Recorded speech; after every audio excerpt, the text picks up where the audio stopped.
یہ مال جو ہے، اس مال کے بارے میں نبی صلی اللہ علیہ وسلم نے فرمایا کہ ایک ہے کہ مال کمانا، جو ہم نے بات کی کہ حلال طریقے سے کمانا، جتنی ہماری ضرورت ہے زیادہ بھی کما سکتے ہیں. مال کمانے میں کوئی اسلام نے کوئی لمٹ نہیں لگائی کہ آپ 1 لاکھ روپے مہینے سے زیادہ سیلری نہیں لے سکتے، یہ تو اسراف میں آ جائے گا، یا 2 لاکھ سے زیادہ نہیں لے سکتے، یا 50,000 سے زیادہ نہیں لے سکتے. کوئی لمٹ نہیں ہے، حلال طریقے سے کمایا جا سکتا ہے ایز لانگ ایز وہ ہم اللہ کے اطاعت سے غافل نہ کرے. لیکن اس کی محبت جو ہے، اس کی محبت کو ڈسکریج کیا گیا ہے. اس کی جو محبت جب بڑھ جاتی ہے وہ پھر انسان کی ہلاکت کا سبب بنتی ہے. ایک حدیث میں آتا ہے نبی صلی اللہ علیہ وسلم نے فرمایا تعیس عبد الدینار والدرہم، درہم اور دینار کا بندہ ہلاک ہو، درہم اور دینار کی غلامی کرنے والا ہلاک ہو، یعنی مال کی غلامی کرنے والا ہلاک ہو. جو شخص مال کی غلامی کرتا ہے اس کو آپ صلی اللہ علیہ وسلم نے کیا فرمایا کہ وہ ہلاک ہو. اس کو جب مال ملتا ہے تو وہ خوش ہو جاتا ہے، جب اس سے مال چلا جاتا ہے تو وہ ناراض ہو جاتا ہے. اس کی ساری زندگی کا فوکس کیا ہوتا ہے؟ اس کی ساری زندگی کی جو ڈائریکشنز ہیں وہ کس پہ ڈیپینڈنٹ ہوتی ہیں؟ مال کے اوپر. جو ہی خبر آئی کہ مال میں آپ کو کسی بزنس ڈیل میں آپ کو فائدہ ہوا، بالکل خوش پھر رہا ہے، گھر والوں کے ساتھ بھی اچھا، باقی لوگوں کے ساتھ بھی اچھا، زندگی بھی بڑی اچھی گزر رہی ہے. جو ہی پتہ لگا کہ فلاں ڈیل میں نقصان ہو گیا ہے تو اپنی زندگی بھی برباد اور باقی ارد گرد جتنے لوگ ہیں ان سب کی زندگی بھی برباد. سو دس از سم تھنگ جو کہ ہمیں اپنے اندر کے مال کی محبت میں لوگ کہتے ہیں کہ مال جو دن رات اس کو گنتے رہتے ہیں اور اس کی محبت میں اتنے آگے چلے جاتے ہیں کہ وہ اس چیز کو بھی ریئلائز نہیں کرتے کہ انسان کی زندگی کا فوکس ہے وہ مال ہی بن جاتا ہے. تو وہ مال انسان کے لیے کیا ہے؟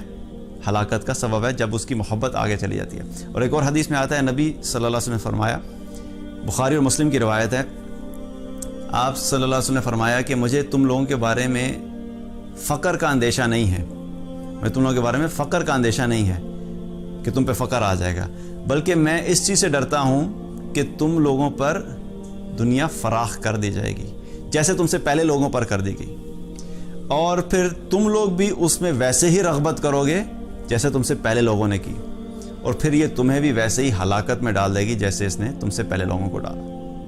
تو مال کا آنا یا نہ آنا یہ ہماری کامیابی اور ناکامی کی علامت نہیں ہے، لیکن اس مال کو کمانے میں اگر ہم ایک سرٹن جو گائیڈ لائنز ہمیں دی گئی ہیں اسلام میں ان سے آگے چلے جاتے ہیں تو پھر کیا ہوتا ہے کہ یہ ہمارے لیے ہلاکت کا سبب بنتی ہے. اور صحابہ بھی جو تھے، صحابہ بھی مال کمایا کرتے تھے، ایسا تو نہیں کہ وہ مال نہیں کماتے تھے، بلکہ کئی صحابہ تھے جو کہ مالدار صحابہ میں سے تھے. عبد الرحمن بن عوف رضی اللہ عنہ بہت مالدار صحابی تھے.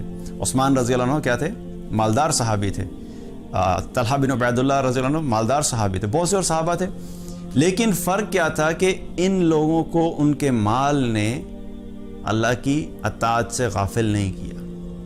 جب اللہ کی اطاعت کا وقت ہے اور جس چیز سے کرنا ہے اس وقت اللہ کی اطاعت کو پرائرٹی دی جاتی ہے. اور مال کمایا تو حلال طریقے سے خرچ کیا، حلال جگہ پہ. لیکن جب اللہ کی دین کی خاطر کچھ بھی کرنے کا حکم آیا اس وقت پھر یہ نہیں دیکھا کہ میں اپنے مال کی وجہ سے یہ کام نہیں کروں گا، بلکہ جب مال خرچ کرنے کا وقت آیا تو انہوں نے پھر دل کھول کے اللہ کے دین کے لیے خرچ بھی کیا.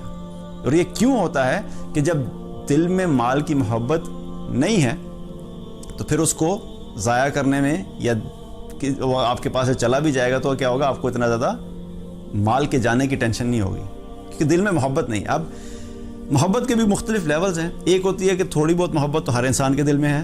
کوئی شخص یہ نہیں کہہ سکتا کہ اس کو مال نہیں چاہیے. آپ کسی بھی پوچھیں گے کہ آپ کو مال چاہیے تو کوئی ایسا تو نہیں کہ نہیں مجھے مال چاہیے ہی نہیں ہے. ہاں کتنا چاہیے اس میں فرق ہو سکتا ہے. کوئی کہے گا یار ٹھیک ہے مجھے تھوڑا سا چاہیے جتنے میری ضرورت ہے اور میرا گزارا ہو سکتا ہے. کچھ ایسے کہتے ہیں نہیں مجھے تو بہت زیادہ چاہیے کیونکہ میں اگر تھوڑا مال ہوگا تو میں اچھا برانڈ نہیں پہن سکوں گا، اچھا گھر نہیں رکھ سکوں گا، اچھے کپڑے نہیں پہن سکوں گا، اچھا موبائل نہیں ہوگا، تو مجھے سب چیزیں ٹاپ آف دا کلاس چاہیے، اس کے لیے مجھے مال بھی بہت زیادہ چاہیے. تو یہ کیا اس کی ریکوائرمنٹ الگ ہے. تو مال جو تھے صحابہ بھی کمایا کرتے تھے لیکن کیا تھا ان کے دلوں میں محبت نہیں تھی.